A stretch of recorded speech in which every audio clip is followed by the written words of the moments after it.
Now that I've demonstrated my complete lack of IT, I'm now going to speak about BIM and contract implementation issues with it. One of the things that I mean, I've been to a lot of these conferences, and I've seen a lot of enthusiasm around BIM, and I always sense that I'm a bit of a Darth Vader character when it comes to this. That there's a certain aspect of what I have to say and what Simon and May has had to say, which is slightly negative. So I suppose the first place for me to start is to say that I see a lot of potential in BIM. I see the massive potential for the construction industry here and across the UK to be much more efficient, much better at what it does. The question is, how do we get from where we are now to how we achieve that? And particularly, how do we get from where we are now and how to achieve that without all of you in this room having to invest a fortune in me or May or Simon in having to untangle rows because we didn't get our contracts right. Just to give you a little bit of a setup about sort of where I come from and all this. Quigg, the vast majority of our work is in the UK. So our approach to this, our approach to what we see in BIM, comes from the sort of three key parts of what we do. First one is assist people with procurement. So in dealing with procurement in London or in Belfast or here, we're about trying to manage the client's expectations and get to the place where the client is achieving what it wants through its procurement process. Second thing we do is that we settle contract terms. We deal with the non-contentious aspects of construction law in terms of the contract. And May has done an outstanding job of pointing out a lot of the difficulties that there are in settling those contract terms. And then the third thing that we do is dispute resolution, which is more my home turf than anything else. And when it comes to dispute resolution, all the things that Simon and May have pointed out come sharply into focus. What exactly have the parties contracted with each other to do, and how do we untangle that expectation from what actually happened when the project was being delivered? And all of those are live issues in all three of the jurisdictions in which we operate. So it's not something to be ignored anywhere. The focus for what I'm going to talk about is to bear witness to how this has played out, particularly in Northern Ireland. And you know, Northern Ireland is a typical example of a relatively small region where there is not large-scale focused construction. And to that extent, it is extremely similar to here, and very similar to what's happened in England, perhaps not at the very top end of the construction industry. So a lot of what Simon and particularly what May has said chimes with my experience, where there is a huge amount of misunderstanding, a huge amount of reticence about what exactly is being required of people, and so forth. So I'm going to look at this under these four topics. I'm going to talk about the big issue. I'm going to talk about other implementation issues, and I'm going to talk about the tools and how they're being used, and principally about the existing contracts and what that means on the ground. And then I'm going to touch on the Northern Ireland experience, and hopefully bring out through that some of the key lessons that have been learned, or I think are being learned, north of the border here. So, what is the big issue? In my view, the big issue is, what does the client want? What is it that clients want from BIM? And there's a massive lack of understanding in client-side organizations about what is expected in detail from BIM. Now, there is a stark difference, as perhaps there always is, between the way that private sector clients in construction approach BIM and how the public sector approach BIM. And for those of us that do most of our business in Ireland and have done for the past 6 or 7 years, let me explain. A private sector client is someone that's prepared to build something with their own money, okay, not the government. And here, the only client, with very few exceptions, is the government. And therefore, our focus tends to be, what does the public sector want from BIM? Now, that's not the case across the water, and particularly not the case in the United States, where it's the private sector that drives a lot of the demand. And whenever you touch on that, and whenever you see how private sector clients deal with BIM issues, it brings a refreshing clarity. So in thinking about what it is that the client wants, one of the things that strikes me, and the more that I see of private sector clients whenever they're being introduced to BIM, is just how quickly, if it's your own money, you'll get to the point about exactly what it is you want from whatever it is you understand BIM to be. So what is it that clients tend to want? Well, there's a number of things. For many, it's about a facilities management focus. They want something so that whenever they get their building at the end of the day, they'll be able to hover a mouse over a window and know what sort of window it is, when it needs to be replaced, who made it, what the instruction manual is for replacing it, and all that. Hover a mouse over a light fitting and they'll know how to get the right light bulb, what the health and safety requirements are for replacing it, and all that. And certainly the private sector clients that I have been, that have been most BIM conscious from my point of view, that's what they need at the end of the day, and they can be ruthlessly clear about that, and it puts immense pressure on the BIM system to the extent where they pay a huge amount of money for it.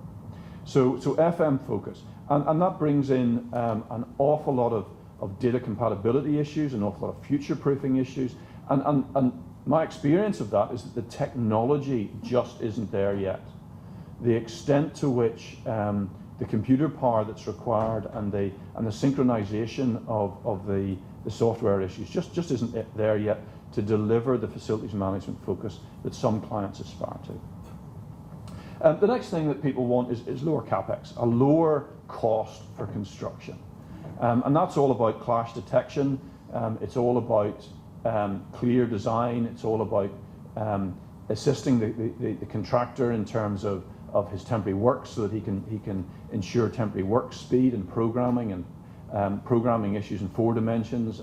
All of these things that come out of making the capex lower.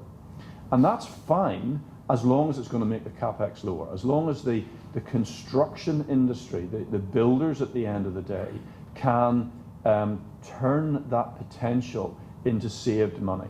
And some contractors are excellent at it, and some much less so. And for public sector clients where they can't discriminate against SMEs,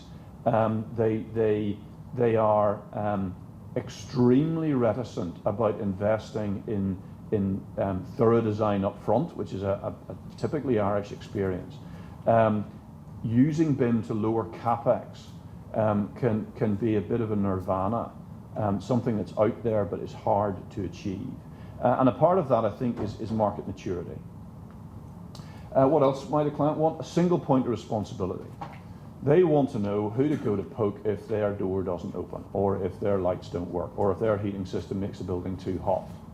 And that's not actually something that can be delivered by BIM as such. It's about a single point of contact, design and build turnkey contracts. But it can be facilitated by BIM. And it's in stark tension to the next point, which is control. Clients that want control over the building that they have. Now the aspiration for control is actually code for, we haven't actually figured out what we want yet. We're not too sure, so we need to maintain control of what this output's going to be. And that provides a real tension with the idea there's going to be a single point of responsibility. And whenever you get rapid information transfer, rapid detailed information transfer, with unclear contractual provisions about who's responsible for the accuracy of that information, then there's a recipe for dispute, because there's a recipe for disaster. And the last point, which is related to CapEx, but whenever you see it across the spectrum of a project, is speed of implementation. So the speed with which the concept in the eye of the client is delivered into the product in 3 dimensions, hard, on the ground, can be crucial. And BIM can assist that, but really what it means is the speed with which the client can interact with his design team to be clear about what it is that he's going to get, and then that design team can interact with the construction organization at the end. So 3D modeling, the experience of the designer and the skill of the designer to demonstrate that to the employer, so that the employer is confident that what he's getting is correct, and it being in sync with the construction market so that it's delivered rapidly on site. So speed of implementation, but it's expensive, and to do that there needs to be an investment by the client, which is often in tension with the lower CapEx. So you put all of those tensions on top of the difficulty that the construction industry traditionally has in being nimble enough in terms of its human resource to grasp new potential and new issues and deliver them into reality, and it becomes very difficult. The friction around delivering BIM becomes insurmountable in many instances, and that becomes extremely frustrating for clients. And I'll touch on this when I mentioned about the Northern Ireland experience, but one of the things that's happened, is clearly happened in Northern Ireland, is that the requirement to reach level 2 BIM in 2016 is being managed to the lowest common denominator. So the public sector in Northern Ireland will, I am sure, tick the box that says that it has achieved level 2 BIM, assuming that there's a government in Northern Ireland to tick the box. I do have to caveat it with that. But what it'll look like, and I mean the BIM, not the government, is anybody's guess, because my sense is that there is a remarkable lack of enthusiasm to try and overcome this friction to deliver what I think many of us involved in CITA and involved in what BIM should be would recognise. Okay, there are other implementation issues. So what do they mean? Well, first of all, there is the new rules. And one of the things that May said, which was exactly right, is that by and large in the construction industry, no matter what the contract says, everybody keeps doing what they always did before. We know what our job is and we get on with our job. And the fact that job's not actually what we've contracted to do is something that if we turn the radio up loud enough, stick our fingers in our ears and go la la la la la, will never be a problem 90% of the time. And that is endemic. And it's not just here in Dublin, it's not just in Belfast, it is anywhere that you go to look in the construction industry.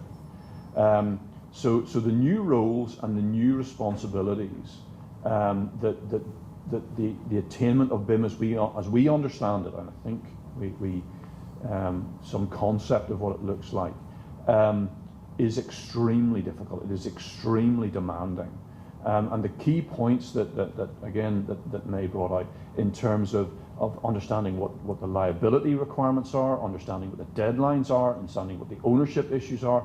All of those things put immense pressure on a construction industry that is a high pressure industry anyway. Secondly then, speed and accuracy, and the requirement to be extremely accurate in what you're doing extremely quickly. Now my experience of this is that by and large, contractors are pretty good at it.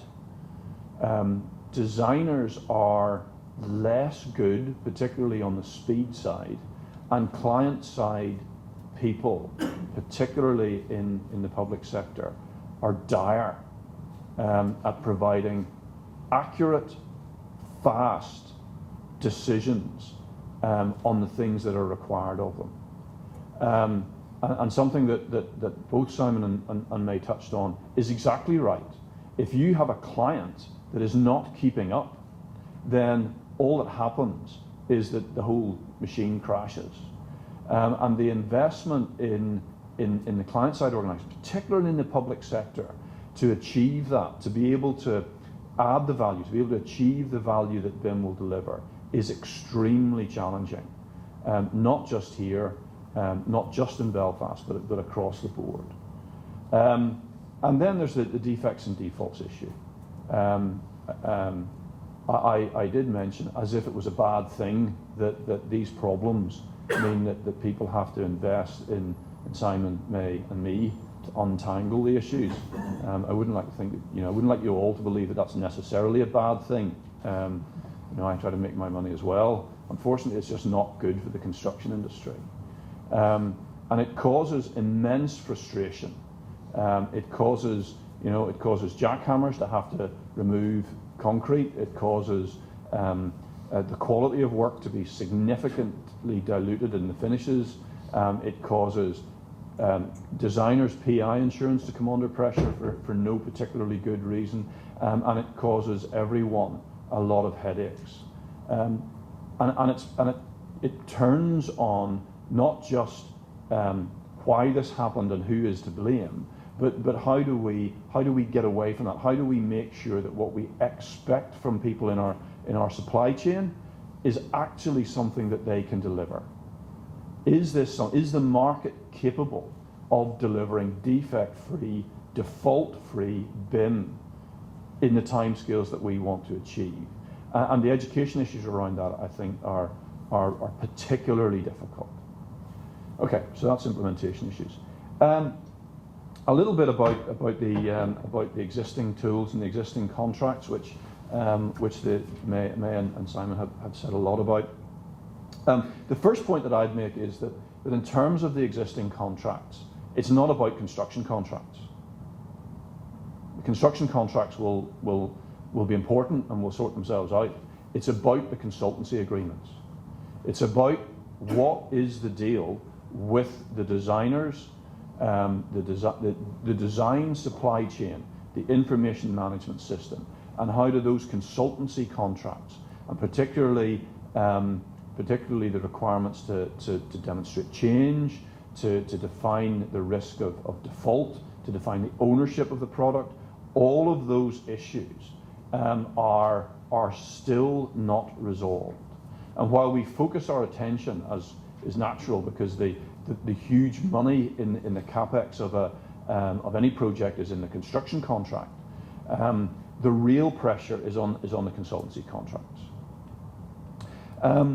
It's trite, it's obvious. What is a contract? A contract is an agreement between two parties to do something. And if you're going to have an accurate contract, you need to have a solid agreement.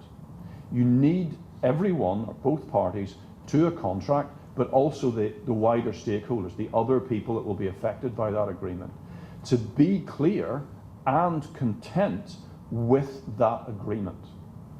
And if you substitute the word agreement for contract, well then you'll understand the massive pressure that it comes under. The lack of definition around BIM, the lack of clarity about what we actually mean about the various components of BIM and what the output's going to be. And it's extremely difficult to reduce all of that misunderstanding and those risks into ink that then can be held to someone. It's much, much better that the industry comes to understand the nature of the agreement. Which brings me on to a particular point that we have here, which is about the public works contracts, which Simon touched on. There are a lot of good points to the public works contracts. It's a model of clarity in many ways. But what it also did was pass the risk in ways that that really the construction industry here wasn't ready for. There wasn't a, if I could call it, a genuine agreement about how those contracts were going to operate. And that's caused a lot of heat. It's caused a lot of problems around the public works contracts. And it's exactly the same thing when it comes to BIM. So that whenever we come to understand how BIM is going to operate, we need to make sure that it's underpinned by a cultural agreement about what we're going to do with this new system. And an absolutely classic example is how the public works contracts failed before they even got to the contractors, because the government didn't invest, or it was incapable of delivering, in many projects, the really high quality design information that underpinned what they said the agreement was going to be with the public works contract. And certainly for those of us that have been close to it, the furore around that during the darkest days of the recession, and the frustration from the contracting industry that it's having these risks passed to it on the understanding that it would have excellent site investigation and a 100% design project, which just simply didn't happen, caused immense pressure. It was immensely difficult for the construction industry. And there is the potential for BIM to do the same thing. And whenever you look at the way that worked itself out, well, it's not exclusively, but by and large, the client sided against the contractor, despite it not having, essentially, in the widest sense, and certainly from a CIS point of view, held up its side of the bargain and delivered the high quality design and site information that it said it would. And so whenever I look at BIM and the implementation of BIM through the existing contracts, I'm interested in where the battle lines will be drawn when someone fails. And very often it'll be, first of all, against the construction contractor, because that will be the place that it'll be most obvious that the pipe's hanging out of the wall, or the beam means that people bang their heads when they walk into the room. But then subsequently, the government will turn, the client will turn on the designer and try and untangle that mess. A mess which actually comes from trying to procure an agreement in an environment where that was going to be very difficult to do. And in my view, that will be inevitably expensive to resolve, and is to be avoided. Okay, so the last point's then just on Northern Ireland and BIM implementation in the North. My view is that very, very few people in Northern Ireland are BIM ready. Very few people are BIM ready. The most ready are the contractors.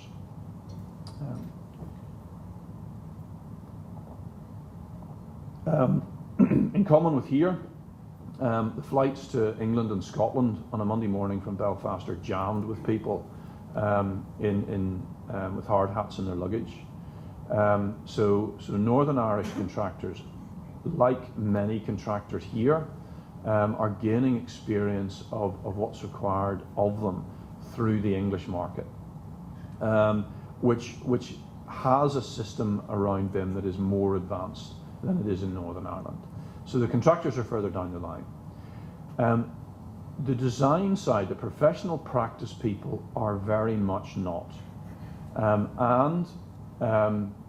One of the traits with the implementation of BIM, and certainly one of the things that's regarded as a high risk with the implementation of BIM by the government in Northern Ireland, is that it will discriminate against SME consultants in Northern Ireland, and that will be mirrored here.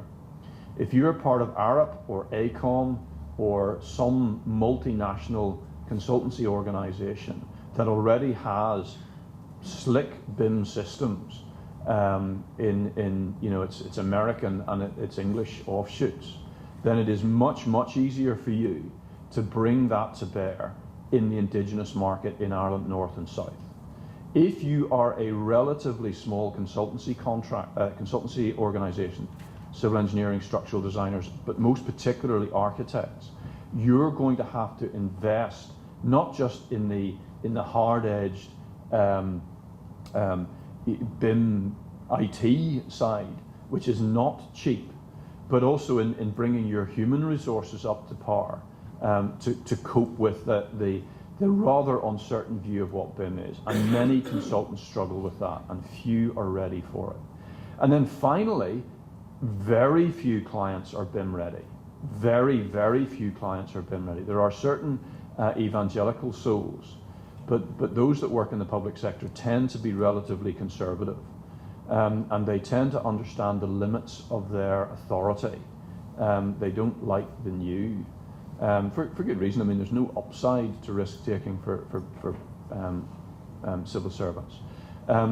So understanding what they'll get from them and what the advantages are is something that gives them considerable cause for concern. Which brings me on to the next point. The clients don't necessarily see the benefits. They do not see why BIM is going to work for them. And as Simon pointed out, the intention with the latest draft of the Central Procurement Directorate in Belfast guidance is that BIM Level 2 will be implemented for what are in the province large construction contracts, over €5 million, just over £4 million contracts, which are not the bedrock of the construction industry in Northern Ireland. And what that will do, as it did with the implementation of the NEC form of contract, it'll mean that there's going to be a two-tier construction industry. There will be those that can operate in BIM at the higher end, but then there will be a sharp divide between that and the things that do not need to be BIM compliant. The next point then about consultancy investment, one of the things that came up, I was involved or have been involved quite closely with how the construction industry group in Northern Ireland, which is the interface between contractors, the public sector and the professional college, how they interact. And one of the things that came up was, well, what do we actually mean by BIM? What is BIM Level 2? What does it mean? And it was unclear.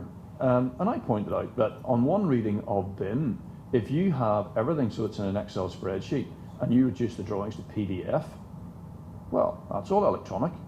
That ticks the box. Massive weight off everybody's mind. Happy days. Sure, we're BIM 2 already.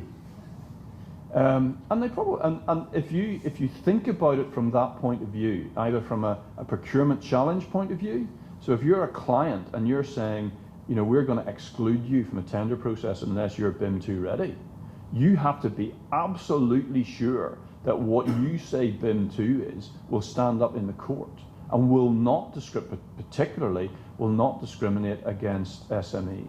And that's a big ask. That's a difficult thing to do, especially in the face of a massive education exercise that hasn't really even started for public sector clients. Without that clarity, you don't get the third bullet point there. You don't get consultant investment. If you are a relatively small architectural practice in Belfast, in much the same way as exactly the same thing will apply in Dublin, and you're being expected to invest 30, 40, 50,000 euros worth in terms of upgrading your IT, investing in the software, investing in the people skills, you need to be able to see the return on that. You need to know that that investment is necessary for you to maintain your business. And that means you must see that there is a commitment and clarity from the clients to do that. And particularly about exactly what they want. You do not want to be and this is rather old school for those younger ones among us, you don't want to be the consultant that will buy the Betamax video system, okay, in a VHS world. Because if you do, you're stuffed. So you can understand the hesitancy around consultant investment. And that is one of the impediments to BIM delivery that I see a lot of, in particularly in Northern Ireland. And then the last point is contractor engagement. So although the contractor organisations come with the necessary skills to handle BIM, what they mean by handle BIM is to do their job in a way that means they continue to make money and build the buildings without having to worry too much about it. And so contractor engagement will be driven by the contra preferentum tested, the lowest common denominator tested requirement from them. And that requires, again, clarity, and that clarity is missing at the moment. So a little bit just as a conclusion, it's all good. BIM will be great when it arrives. There are certain things that need to be resolved, and how they're going to be resolved, I'm not altogether sure. But what I suggest to people, and this is the right answer for everyone in trying to assess how you will comply with BIM, is if you take your job, what it is you're required to do, and you map that onto what the contract, the written terms say you have to do, you need to make sure there's no gaps. You need to make sure the two sync. And if you find that, then please let me know, because you will be the only person that I've met in a long time where that's happening. Good. Jerry, thank you very much.